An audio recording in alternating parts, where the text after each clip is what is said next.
자, 오늘 우리에게 주신 하나님 말씀은 창세기 30장 1절부터 8절까지 말씀이고요. 제목 같이 읽겠습니다. 시작. 내 뜻을 하나님의 뜻으로 포장하지 말라는 제목으로 말씀 전하겠습니다. 오늘 본문 이제 30장으로 넘어가면 야곱의 두 번째 아내가 이제 등장합니다. 이름은 라헬입니다. 라헬. 30장 1절을 읽겠습니다. 라헬이 자기가 야곱에게서 아들을 낳지 못함을 보고 그의 언니를 시기하여 야곱에게 이르되 내게 자식을 낳게 하라. 그렇지 아니하면 내가 죽겠노라. 자, 그의 언니가 4명의 아들을 낳는 동안 자신은 한 명도 못 낳았잖아요. 그래서 그것 때문에 언니를 이제 시기합니다. 여러분, 언니를 시기해 본 적 계신 분? 언니나 뭐 형이나 오빠나 같은 가족끼리 샘내고 뭐 그런 적 있으십니까?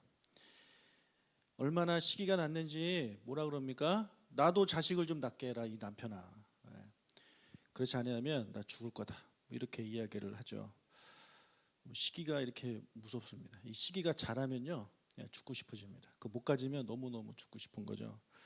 그래서 살다 보면 우리 안에 시기가 들어오죠. 시기 질투 들어옵니다.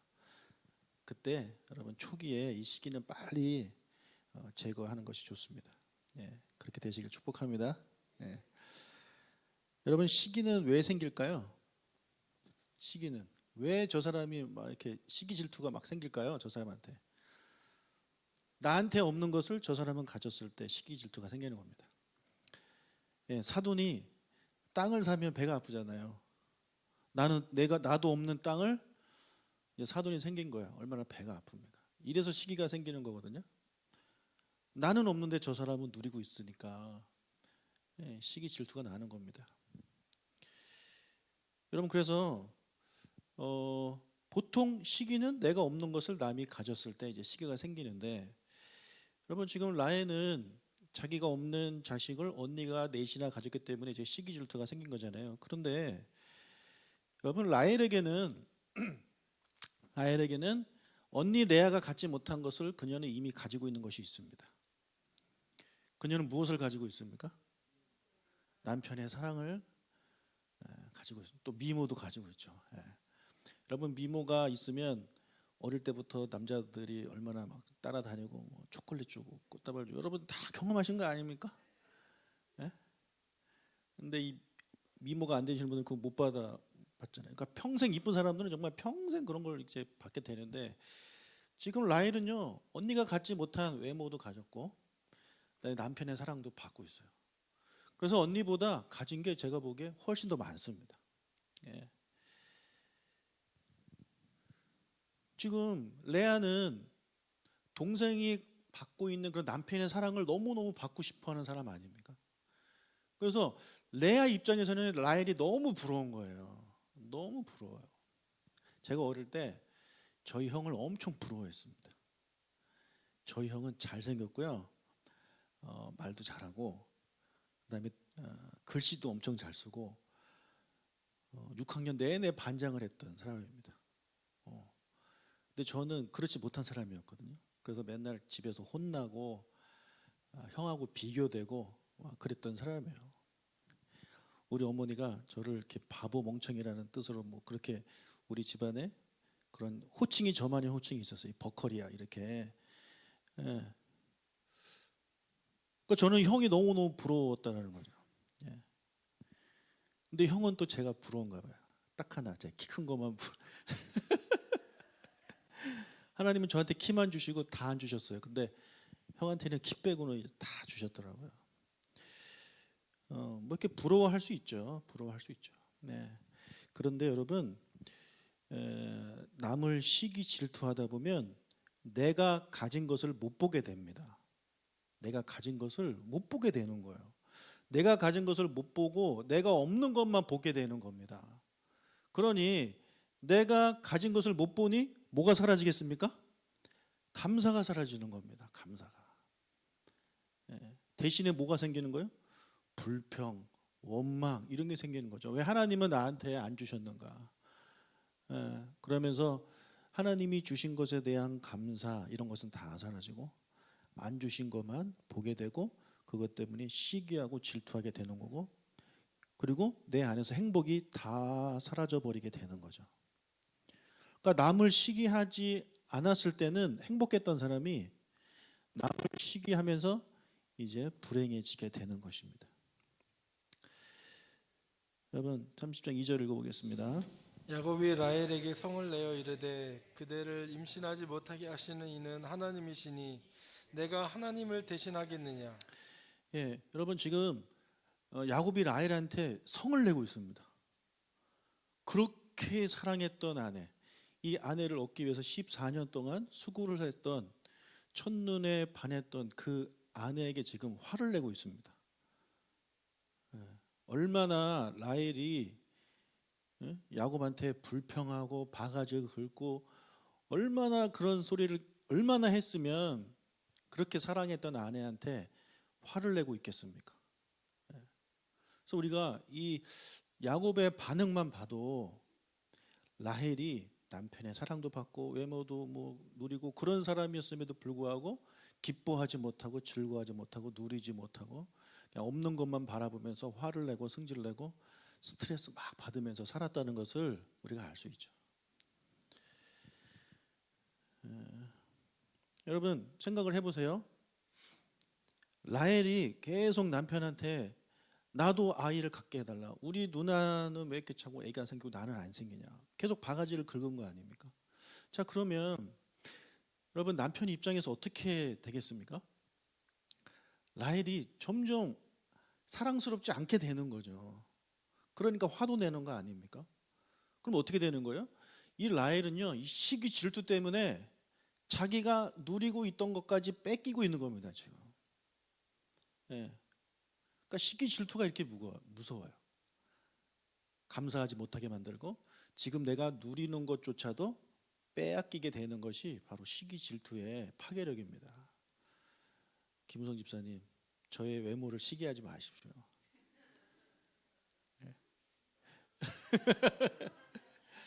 예. 뭐 우리 교인들끼리 시기 질투하면 안 되겠죠. 그런데 가끔 보면 그런 게 있는 것 같아요. 교인들끼리 막 시기 질투해요. 가끔은 그런 적이 있어요. 저 때문에 막 싸우는 경우가 있어요. 뭐냐면 제가 어떤 분을 이렇게 칭찬하면 뭐 그게 시기 질투가 나가지고 왜 목사님은 나 칭찬 안 하지? 막 이런. 예. 제가 한 번은 어느 분의 그 따님을 칭찬했어요. 그랬더니 왜 우리 아들은 칭찬 안 하냐면서 화가 나가지고 막 그런 경우가 있어가지고 제가 그 다음부터는 칭찬도 못 하겠더라고요. 예. 그럼 제가 남 칭찬하면 시기 질투나 하십니까? 예. 그러시면 안 된다고 저는 생각해요. 예. 그냥 우리는 한 가족이니까 그런 시기 질투하지 말고 누가 잘 되면 기뻐해주고 그죠? 예. 누가 칭찬받을 행동을 하면 같이 박수 쳐주고 이런 성숙한 아름다운 우리 조강목회 성도님들 다 되시길 주님의 이름으로 축복합니다. 예, 시기 질투는 다 사라져 버려야 돼. 여러분 야곱의 말을 한번 보세요. 그대를 임신하지 못하게 하시는 이는 누구시다? 하나님이시다라는 거예요. 야곱이 정확하게 알고 있죠. 예, 야곱이 정확하게 알고 있어요. 우리에게 생명을 주시는 분은 바로 하나님이시라는 거예요. 자, 그런데 이 사실을 라헬도 어느 정도는 알고 있었을 것입니다. 그러나 시기심 때문에 질투 때문에 너무너무 갖고 싶어가지고 어떤 행동을 하게 되냐면 그의 시할머니인 사라가 했던 그런 잘못된 행동을 그대로 따라합니다. 뭡니까? 예, 자기의 시녀를 남편한테 첩으로 주는 겁니다. 3절부터 5절까지 읽겠습니다. 라헬이 이르되 내 여종 비라에게로 들어가라. 그가 아들을 낳아 내 무릎에 두리니 그러면 나도 그로 말미암아 자식을 얻겠노라 하고 그의 시녀 비라를 남편에게 아내로 주매 야곱이 그에게로 들어갔더니 비라가 임신하여 야곱에게 아들을 낳은지라. 예, 자기의 여종 비라를 이제 첩으로 줘버립니다. 그리고 거기서 그녀를 통해 아들을 얻어요. 첩에 통해서 아들을 끝내 얻기는 얻었어요. 여러분 이렇게 하나님이 주시지 않는 것을 내가 억지로 내 수단과 방법을 동원해서 얻게 되면 반드시 문제가 생깁니다. 예. 여러분, 하나님이 주시지 않는 데는 이유가 있으시겠죠. 이유가 있으시는 거예요. 근데 그것을 기다리지 못하고 하나님이 나한테는 왜 안 주시지? 해가지고 억지로 그것을 갖게 되면 반드시 문제가 생기는 거죠. 여러분, 라헬은 몰랐을까요? 그의 시어머니인 사라가 그녀의 그 종을 남편한테 첩으로 줬을 때 거기서 아들을 얻었잖아요. 잠깐은 좋았죠, 잠깐은. 근데 결국에 무슨 문제가 생깁니까? 그 아들이 나중에 자기가 낳은 아들을 괴롭히는 일이 벌어졌잖아요. 예, 이 사실을 몰랐겠습니까? 예. 알죠. 알았겠죠. 그리고 어느 정도 예상이 되잖아요, 우리는. 그런데 이 판단, 예? 잘못된 판단을 왜 내리느냐? 시기 질투 때문에 이런 잘못된 판단을 내리는 거예요. 여러분, 시기와 질투 안에 막 이렇게 휩싸인 사람은요, 진짜 잘못된 판단을 내립니다. 예, 나중에 와서 후회를 하게 되는 거죠.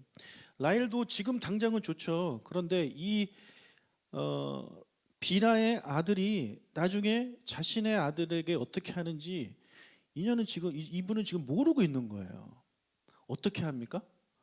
지금 비라가 낳은 아들이 나중에 라헬이 낳은 아들한테 어떻게 합니까? 죽이려고 합니다. 예. 죽이려다가 죽이지는 말고 이제 종으로 팔잖아요. 근데 원래 이 아들들이 비라의 아들들이 하려고 했던 건 죽이려고 했던 거예요. 예. 근데 레아의 아들이 팔지는 말자. 첫째 아들이 팔지는 말자. 이래가지고 겨우 그렇게 된 것이지. 여러분, 이렇게 하나님이 주시지 않은 것을 억지로 가지려고 해서 그것을 얻게 되면 결국에 그것이 우리의 목줄을 잡게 되는 겁니다. 예. 하나님이 주시지 않는 것에 대해서는요, 우리가 하나님이 주실 때까지 기다리는 여러분들이 되시길 주의 이름으로 축복해요. 자, 이 라헬이 비라를 통해 낳은 아이의 이름을 단이라고 줬습니다. 단. 6절.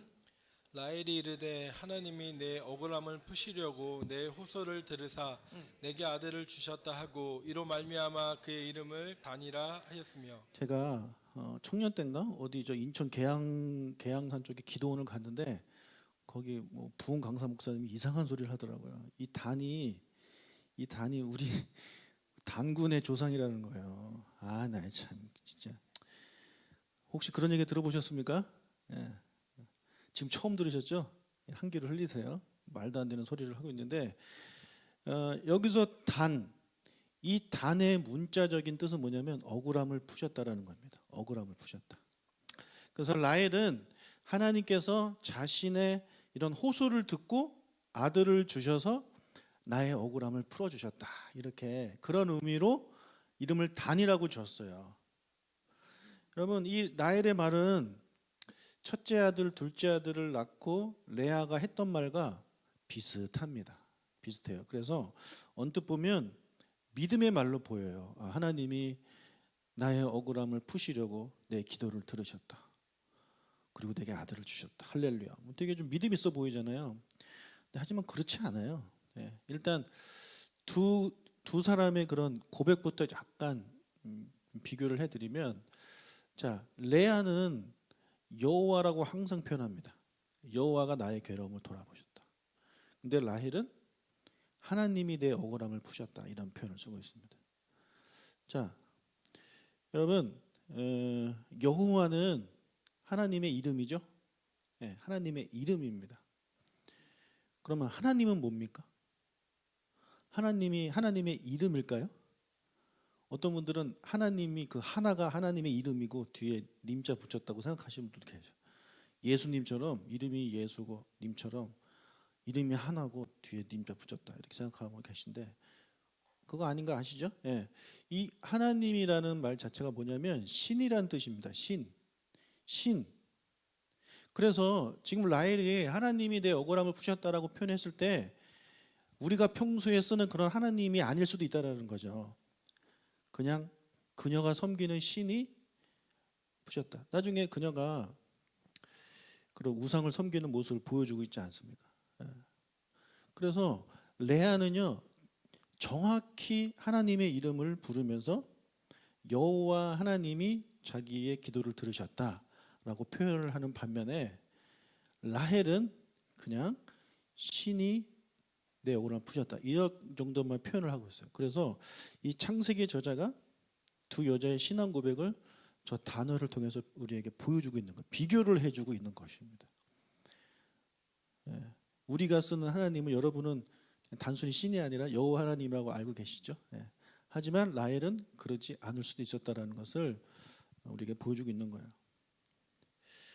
여러분, 그리고 이 라헬이 하나님께 기도했겠죠. 당연히 기도했겠죠. 그게 여호와 하나님인지 자기가 믿는 신인지는 모르지만 기도를 했어요. 기도를 했는데 얼마나 간절히 기도했겠습니까? 언니가 4명 낳는 동안 자기는 1명도 못 낳았으니 간절히 기도했겠죠. 자, 그런데 나의 기도를 들으시고 억울함을 푸셔서 아들을 주셨다라고 그녀가 고백을 하고 있는데, 여러분, 여기서 그녀가 얻은 이 단이라는 아들은 기도의 응답일까요? 아니죠. 기도의 응답 아닙니다. 하나님이 주신 거 아니잖아요. 그러니까 기도의 응답이 아니라고요. 그녀가 아무리 달라고 기도했어도 그 단을 어떻게 얻었습니까? 자기의 계획과 방법으로 그 단을 얻었단 말이에요. 그래서 이 단은 그녀의 기도의 응답이 아니라 그녀의 자신의 욕심의 결과물입니다. 언니가 4명의 아들을 낳는 것을 보면서 마음이 조급해지는 거죠. 이러다가 남편의 사랑까지 뺏기지 않을까 이런 생각을 했는지는 모르겠지만, 그래서 마음이 조급해지면서 자신의 뜻대로 자신의 생각대로 첩을 통해 얻은 아들이에요. 그래 놓고 뭐라고 말하고 있습니까? 하나님이 주셨다라고 말을 하고 있는 거예요. 하나님이 주셨다라고 포장을 그럴싸하게 하고 있는 겁니다. 여러분, 우리가 살다 보고 신앙생활 하다 보면 때때로 이 라헬처럼 저럴 때가 있는 것 같아요. 내 시기심과 내 욕심 때문에 내 생각대로 해놓고 하나님이 주셨다, 하나님의 뜻이 이루어졌다, 이렇게 포장할 때가 간혹 있지 않습니까? 하나님은 안 주셨는데, 근데 사람들은 잘 모르잖아요.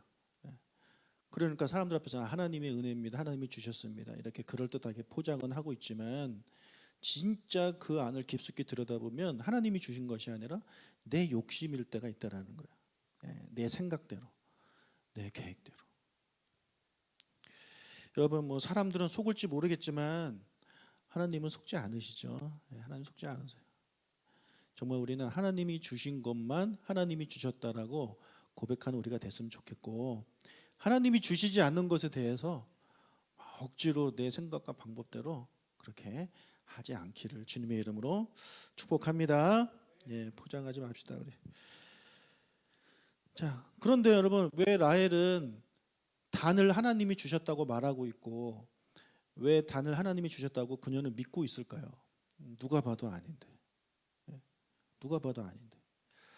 자, 그것은 그녀가 사탄의 계략에 넘어갔기 때문에 그렇습니다. 제가 지난주에 말씀드린 대로 사탄은요, 우리에게 늘 뭐라고 속삭이냐면 하나님의 말씀에 순종하지 못하게끔 속삭입니다. 그래서 그녀에게 생명을 주시는 분은 하나님이신데, 그래서 그 하나님이 주실 때까지 참고 인내하면서 기다려야 되는데, 사탄이 뭐라고 그럽니까? 기다리지 마라 이거죠. 너 왜 기다리냐? 너 너무너무 아이가 갖고 싶지 않냐? 자, 이렇게 우리에게 대화식으로 말하지 않습니다. 사탄은 절대 내 생각에 그걸 넣어주기 때문에 그냥 여러분의 생각인 것처럼 느껴지는 거죠. 그래서 이런 생각을 했겠죠. 나 이대로 있다가는 남편의 사랑까지 언니한테 다 뺏기겠다. 큰일 났다. 언니가 아들을 4명 낳았는데 나는 하나도 없잖아. 이래서는 안 되겠다. 무슨 수를 써야 되겠다. 어떻게 하면 좋지? 그래, 비라를 종으로 주자. 그리고 그 종이 낳은 아들을 내가 입양하자. 그렇게라도 해야 되겠다. 이런 생각을 그녀가 갖게 되었는데, 그 생각은 사탄이 준 생각이라는 거죠. 그래서 여러분, 사탄에게 미혹되면 어디까지 나아가게 되느냐? 사탄이 준 생각을 하나님이 주셨다라고 오해하고 그렇게 잘못 믿고 나아가는 그 지경까지도 갈 수 있게 되는 거예요. 그래서 이게 정말 무서운 거죠. 사탄의 말을 듣고 행동했으면서 하나님의 생각이라고 믿고 있는, 하나님이 주셨다고 믿고 있는, 이렇게까지 우리가 속을 수 있는 상황까지 갈 수 있다라는 것입니다. 그래서 여러분, 우리가 여러분에게 주시는, 여러분의 머릿속에 떠오르는 생각들이 사단의 생각인지 하나님의 생각인지를 구별할 수 있으기를 주님의 이름으로 축복해요. 예. 이건 어떻게 구별하느냐? 예, 말씀에 근거해서 거기에 합당하면 하나님이 주신 음성이고, 그렇지 않은 것은요, 하나님이 주신 음성이 아니라고 여러분이 확신을 하시고 그렇게 결정을 하시면 되겠습니다. 예. 근데 이것을 결정할 때 우리가 그런 분들도 있어요. 뭐 오늘 저녁에 짬뽕을 먹을까요? 짜장면을 먹을까요? 뭐 이런 것까지 하나님의 음성을 뭐 듣고 싶습니다. 이런 사람들이 있어요. 예. 여러분, 뭐 먹어야 돼요? 먹고 싶은 거 드시면 됩니다. 여러분, 에덴 동산을 한번 생각해 보세요. 에덴 동산에 먹을 게 많았죠. 엄청 많았습니다. 엄청 많았어요. 근데 그 에덴 동산에 있었던 수많은 먹을 거에서 하나님의 명령은 무엇이었습니까? 딱 하나입니다. 딱 하나. 선악과 먹지 마. 나머지는 다 먹어, 이거예요. 그러니까 하나님은 우리에게 이렇게 말씀하시지, 너 오늘은 사과 먹고, 너 내일은 배 먹고, 너 내일 모레는 좀 금식해라, 이렇게 말씀하시지 않는다는 겁니다. 예. 그러니까 너무 하나님의 막 말씀대로 살아야지 해가지고 모든 뭐 별것도 아는 거 가지고 다 막 기도하고 물어보고 이렇게 하실 필요 없다라는 것입니다. 하나님은 우리한테 큰 그림을 주시고, 예, 큰 그 방향성을 알려주시고, 그 안에서는 우리로 하여금 선택하게 하시는 거예요. 예. 그래서 하나님이 하지 말라고 하는 것만 안 하면 되는 거예요. 그 나머지에서는 여러분이 하고 싶은 거, 여러분이 먹고 싶은 거, 여러분이 가시고 싶은 길로 가시면 됩니다. 예. 이해가 되십니까? 예. 그래서 이런 것을 우리의 삶에 좀 적용을 해보면 그런 것도 있어요. 하나님, 제가 어떤 사람과 결혼을 해야 됩니까? 예. 어떤 사람하고 결혼을 해야 돼요, 전사님? 예. 전사님이 좋아하는 사람인데, 근데 하나님이 정해주신 룰은 있잖아요. 큰 틀의 룰은 하나 있잖아요. 그게 뭘까요?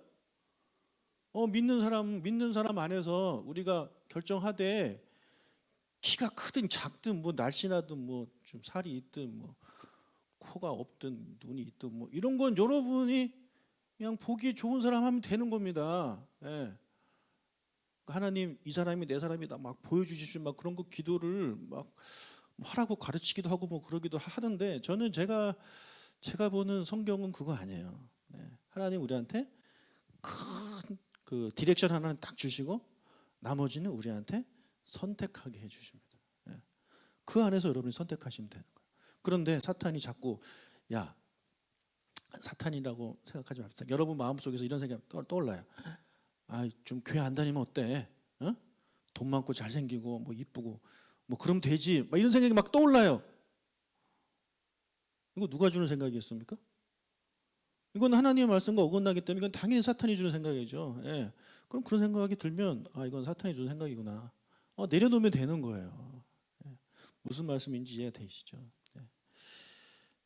그래서 우리는 그리스도인이잖아요. 그리스도인은 어떤 행동을 결정할 때, 이 라헬이 그랬던 것처럼 어떤 기분에 따라 결정한다거나 뭐 감정에 휩싸여서 결정한다거나 그러면 안 돼요. 내가 하고 싶은 대로 결정한다거나 그러면 안 돼요. 예. 하나님의 말씀, 우리에게 말씀하시는 성령의 음성대로, 예, 그 큰 틀 안에서 우리에게 주신 자유 안에서 결정하시는 여러분들이 되시길 주의 이름으로 축복합니다. 자, 라헬의 여종 비라가 또 둘째 아들을 낳았어요. 7절 8절 읽겠습니다. 라헬의 시녀 비라가 임신하여 둘째 아들을 야곱에게 낳음에 라헬이 이르되 내가 언니와 크게 경쟁하여 이겼다 하고 그의 이름을 납달리라 하였더라. 여러분, 납달리라고 이름을 지었는데 그 뜻이 뭐래요? 예, 그 문자적인 뜻은 경쟁입니다. 경쟁.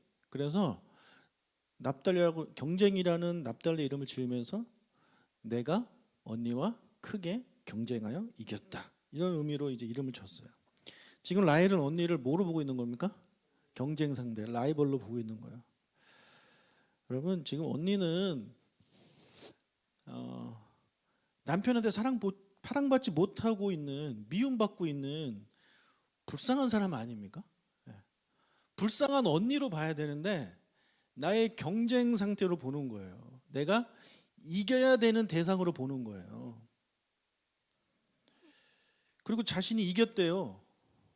이겼나요? 이긴 겁니까 저거? 예? 그냥 숫자만 봐도 4대2인데 뭘 이겨요. 게다가 저 4는 언니가 직접 낳은 애고 여기는 자기 종이 난 거 아니에요. 근데 왜 이겼나 생각을 해봤더니 자기한테는 남편의 사랑이 이제 이만큼 있으니까 그래서 이겼다 뭐 이렇게 생각했는지 모르겠는데 여러분, 제가 보기에는 좀 아니에요. 예. 그래서 뭐 이겼다 칩시다.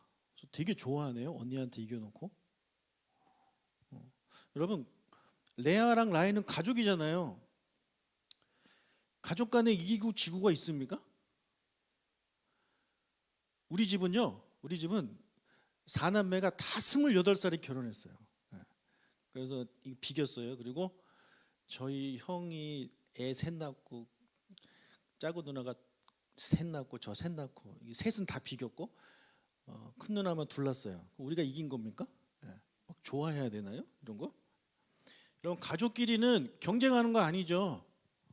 서로 돕고 서로 격려하는 것이 가족 아닙니까?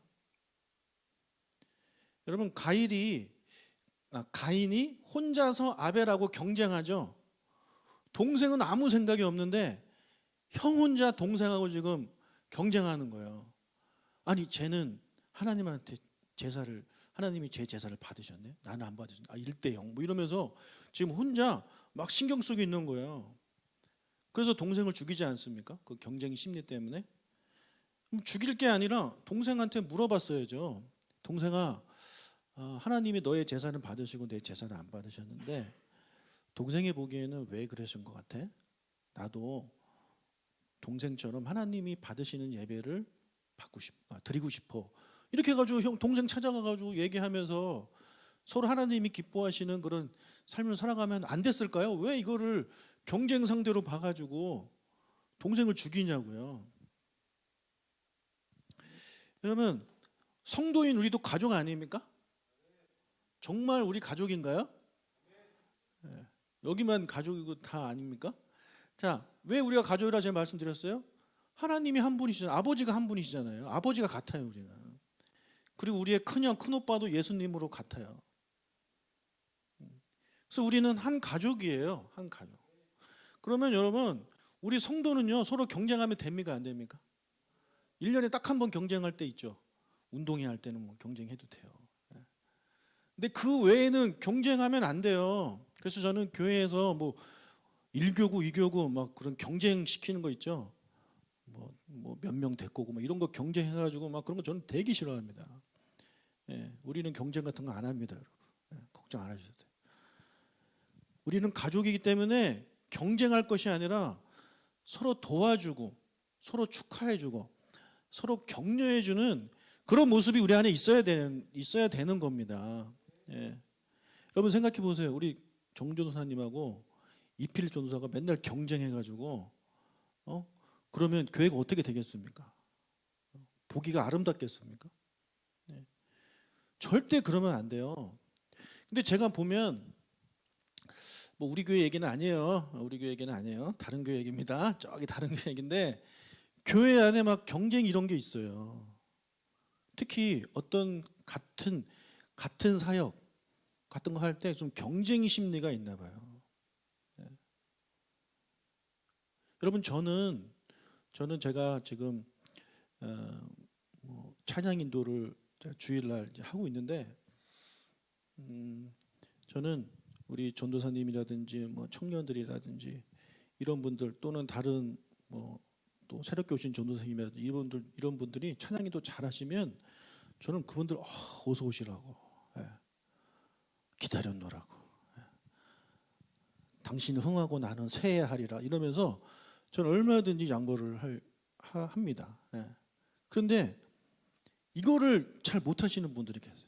자기 자리 뺏는다. 예. 그래서 그것 때문에 되게 상처받고. 여러분, 만약에 여러분이 어떤 일을 열심히 하고 계시는데 정말 그 어떤 달란트를 가지고 있고 정말 누가 봐도 잘하고 그런 분이 이제 그 일을 하고자 하면 여러분 어떻게 하셔야 되겠습니까? 우리 같이 합시다. 그죠? 같이 합시다 하고 그분이 이렇게 세워질 수 있도록 옆에서 돕고 이런 거를 하는 게 같은 가족 간의 모습 아니겠습니까? 나 저것이 내 자리를 뺏으려고 그러네? 예, 막 밟아버리고 뒤에서 작업해가지고 교회 못 나오게 하고 뭐 이런 거 있으면 안 되잖아요. 예. 근데 간혹가다 그런 모습들이 교회 안에 있더라고요. 왜 우리가 서로 경쟁하려고 하는지 모르겠습니다. 특히 우리 경쟁이 언제 나타나겠습니까? 이 직분 선거할 때 경쟁 나타나죠. 예. 누가 되면 어때요? 그죠? 예. 되신 분 축하드리고 예. 뭐 이번에 안 되신 분들 격려하고 다음에 되셔도 이렇게 하고 이런 모습이 정말 아름다운 모습이 우리 안에 있어야 되는데 이게 경쟁이 되다 보니까 교회 안에서 자꾸 그런 마찰이 일어나더라고요. 예. 우리 조강목 교회는 형제 자매 아닙니까? 우리 경쟁하지 맙시다. 예. 경쟁하지 말고 이렇게 세워주고 나보다 더 잘하는 사람 있으면 이렇게 축하해주고 막 세워주고 일할 수 있도록 도와주고 격려하는 이런 정말 아름다운 모습들이 우리 안에 있었으면 참 좋겠습니다. 예. 그래서 경쟁은 언제만 한다고요? 운동회 할 때만 줄다리기 할 때만 경쟁하는 거고 그 외에는 우리 경쟁하는 거 아니에요. 예. 절대 경쟁하는 모습 우리 안에 있으면 안 돼요.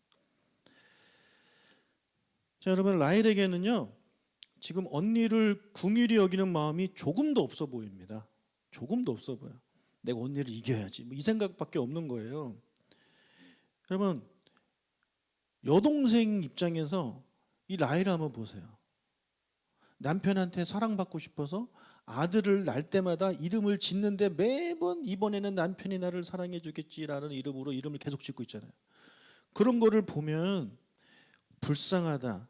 좀 궁휼히 여기는 마음이 그 여동생 안에 들어야 되는데 그게 조금도 들지 않아요. 그냥 이기고 싶은 거예요.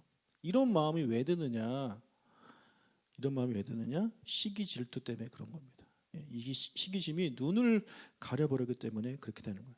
여러분 우리가 인간관계에서 우리의 눈을 가려버리는 것들이 몇 가지들이 있습니다. 그 중에 하나가 여기 나오는 시기 질투 때문에 우리의 눈을 가려가지고 제대로 못 보게 만들어요. 또 경쟁 심리 이런 것 때문에 또 우리의 눈을 가리기도 합니다. 자, 예수님을 시기했던 사람들, 제사장들, 뭐 바리새인들 이런 사람들의 그들이 이제 눈이 가리워졌죠. 눈이 가리워져 가지고 시기 질투라는 눈이 것이 이제 그들의 눈을 가려 가지고 예수님을 죽이지 않습니까? 만약에 그들이 그 시기심을 제거하고 예수 그리스도를 있는 그대로 봤다면 그들의 눈에도 예수님이 메시아로 보였을 겁니다. 그런데 시기 질투라는 렌즈를 끼고 보니까 너무너무 보기 싫은 거죠. 그래서 죽여버리지 않습니까?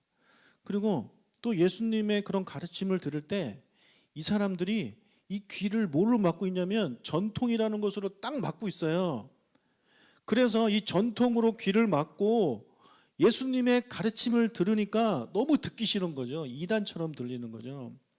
만약에 그들이 그들의 귀를 막고 있던 전통이라는 것을 이제 제거하고 예수님의 가르침을 들었다면 그들은 예수님을 통해서 진리를 깨달았을 것입니다.